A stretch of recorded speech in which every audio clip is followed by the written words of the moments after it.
कथा कहानी किस्सा के सभी दोस्तों को नमस्कार। अच्छी या बुरी जैसी भी हो, अगर यादें न हों तो जीवन कितना सूना हो जाए।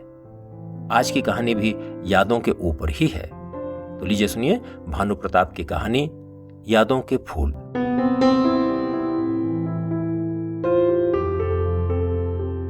मुझको बचपन में सब चीजें बड़ी बड़ी लगती थी। रामलीला में बना रावण, मेले में लगे झूले, देवी के मंदिर में लगी ध्वजा और बाकी सब कुछ। शायद सभी को बचपन में ऐसा ही लगता हो। जब मैं छोटा बच्चा था तब कई बार गांव में अपने छज्जे में बैठकर मैं सामने पहाड़ों को देर तक देखता रहता था। अपने पिताजी से मैं पूछा करता था, पिताजी ये पहाड़ कब बने होंगे?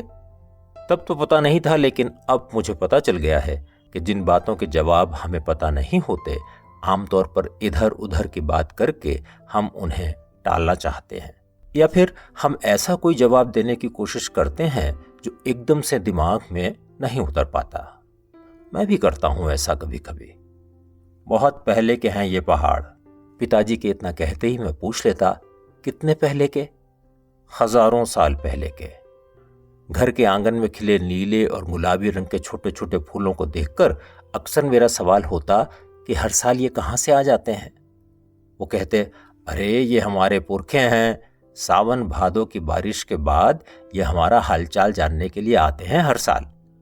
पर हर बार ये अलग अलग जगह पर क्यों होते हैं? पिताजी समझाते, अरे इनकी मर्जी, इनका घर है, जहां चाहे वहां दिखेंगे। पिताजी के इस जवाब के बाद भी मैं संतुष्ट तो नहीं होता, लेकिन चुप हो जाता था। जब से मैंने होश संभाला है, इन पहाड़ों को ऐसा ही पाया है। निर्विकार, विराट, शांत और धैर्यवान, अपनी जगह पर डटे हुए। मिट्टी या चट्टानों को इतने बड़े आकार में आखिर किसने रखा होगा? इनके बीच से निकलती हुई नदियां कहां से आई होंगी? गांव के बीच में पानी का प्राकृतिक स्रोत कैसे पैदा हुआ? न जाने कितने सवाल मेरे दिमाग में पहाड़ को लेकर कौंधते, लेकिन कुछ का आधा अधूरा जवाब मिलता और कुछ का तो मिलता ही नहीं। कभी कभी अपने सवालों के लिए मुझे झिड़कियां भी मिलती। हमारे गांव के ठीक सामने एक ईश्वर है। छोटे छोटे मकान दिखाई देते हैं। सतपुली से आती हुई सरपीली सड़क इन घरों के बीच में गायब हो जाती और फिर पहाड़ के किसी कोने में अचानक दिखाई देती। इस सड़क पर बस और ट्रक चलते हुए दिखते। खिलौनों की तरह दिखने वाले इन वाहनों के इंजन की धीमी सी घरघराहट भी कभी कभी सुनाई दे जाती थी। हमारे घर के बाईं तरफ जो पहाड़ है, उसे सरों का डांडा कहा जाता था। मतलब एक पहाड़ पर ऊंची चोटी, जंगल और गहरा हरा रंग मिलकर बनने वाली कोई जगह। स्थानीय लोगों ने उसको नाम दिया था सरों का डांडा। उसके पार दिखाई देती थीं हिमालय की बैंगनी सी धुंधली पर्वत श्रृंखलाएं।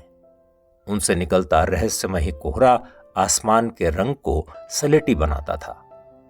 हमारा घर जिस पहाड़ की गोदी में बना था, उसकी ऊंचाई का अंदाजा लगाना मुश्किल था।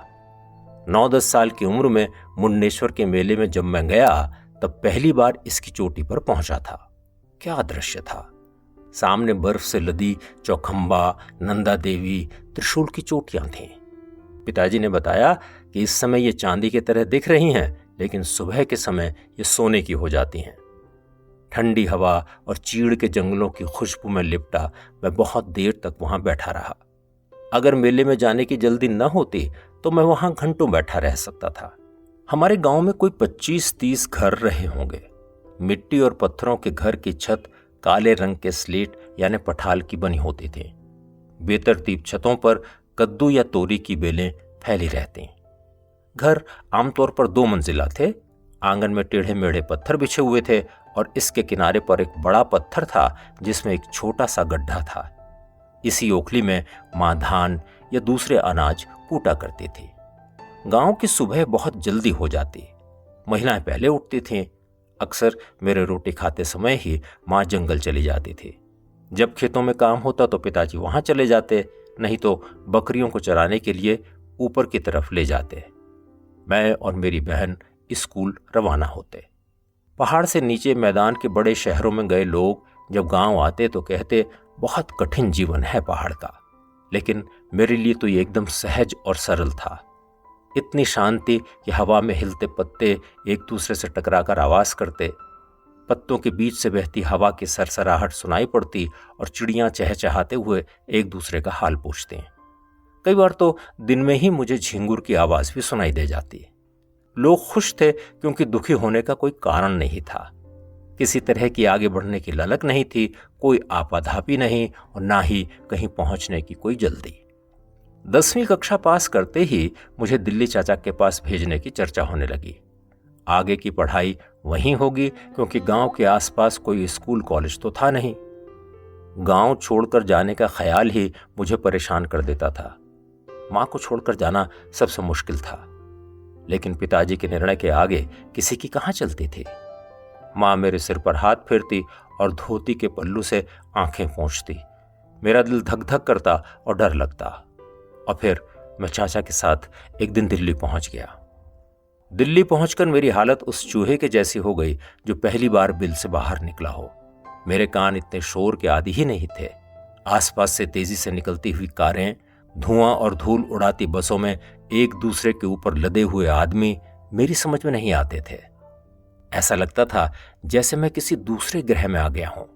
दूसरी तरफ ऊंचे ऊंचे भवन, साफ सुथरी सड़कें, चमकदार लाइट, रंग बिरंगे कपड़ों में महिलाएं और पुरुष भी दिखाई देते थे।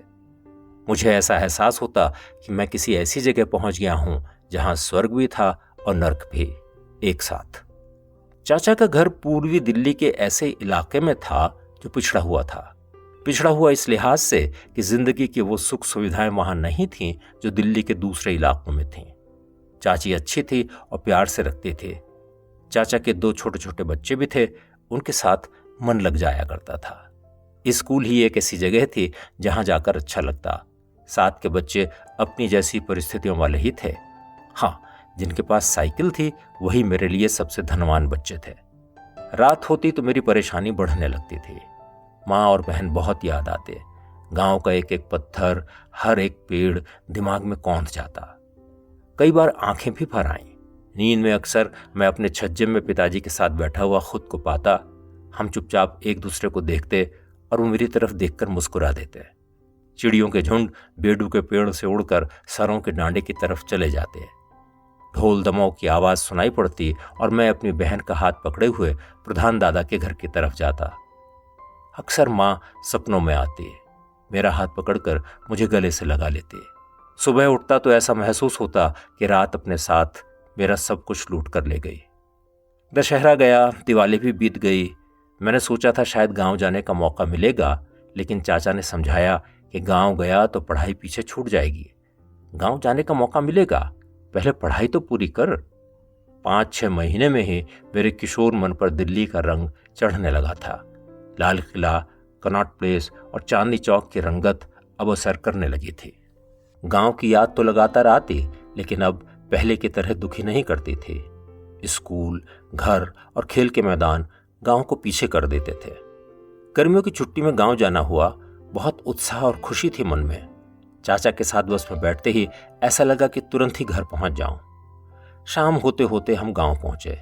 मेरी खुशी का ठिकाना ना रहा। मां से लिपटकर मैं भी रोया और मां भी। छोटी बहन तो मुझे देखकर पहले शर्माई, लेकिन फिर उसने जो बोलना शुरू किया तो रुकने का नाम ही नहीं लिया। पिताजी ने हालचाल पूछा, पढ़ाई के बारे में बात की और दिल्ली की जानकारी ली। अगले दिन मैं पूरे गांव भर में घूमा, दोस्तों से मिला। मैं वीआईपी था क्योंकि दिल्ली से आया था। दोपहर में गांव में फिर सन्नाटा छा गया। लोग अपने अपने घरों में घुस गए। मैं अपने छज्जे में बैठा हुआ गांव के सन्नाटे से परेशान सा होने लगा। शहर के कोलाहल के अभ्यस्त हो गए मेरे कान शांति और सन्नाटे को सहन नहीं कर पा रहे थे। दिमाग में रह रह के सवाल उठता कि कब दिल्ली जाऊंगा। रात को गांव में लालटेन और मिट्टी के तेल की ढेबरियां जल जाती हैं। मुझे इतनी कम रोशनी में देखने का अभ्यास भी अब नहीं रह गया था। अपने बिस्तर में लेटा मैं आश्चर्य में डूबा हुआ था। क्या 1 साल में कोई इतना बदल सकता है?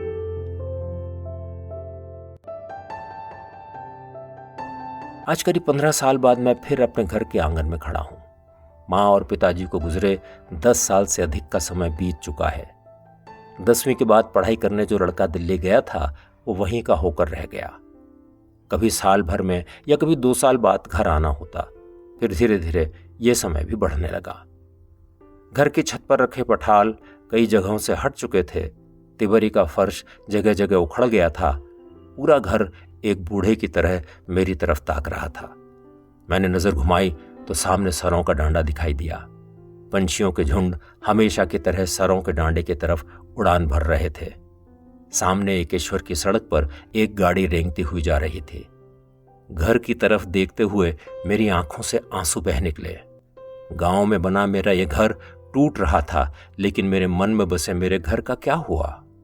सालों से अपने मन में बसे घर की अवहेलना करता आया हूं, लेकिन उसे मिटा नहीं पाया। अचानक छज्जे के पास मेरे कमरे के बाहरी किनारे पर मुझे नीले गुलाबी रंग के कुछ फूल दिखाई दिए, हवा में हल्के हल्के हिलते, मुस्कुराते हुए। क्या माँ पिताजी की यादें हैं इन फूलों में? ये हर साल सावन भादों में हुई बारिश के बाद खिलेंगे यहाँ, चाहे मैं रहूं या ना रहूं। मेरी आंखों में इतना पानी भर गया था कि ये फूल भी धुंधला गए। मैंने अपनी आंखें पोंछीं और फूलों को अपनी उंगलियों से छुआ। मुझे पता है बड़े शहरों में ऐसे फूल नहीं खिलते। मैं अच्छी तरह जानता हूं कि चाहे मैं कहीं भी चला जाऊं, मेरी यादों के फूल यहीं खिलेंगे, इसी जगह, इसी घर में।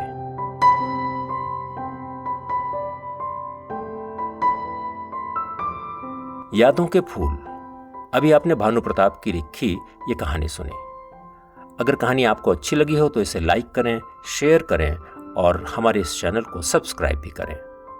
जल्दी मिलते हैं एक और नई कहानी के साथ। नमस्कार।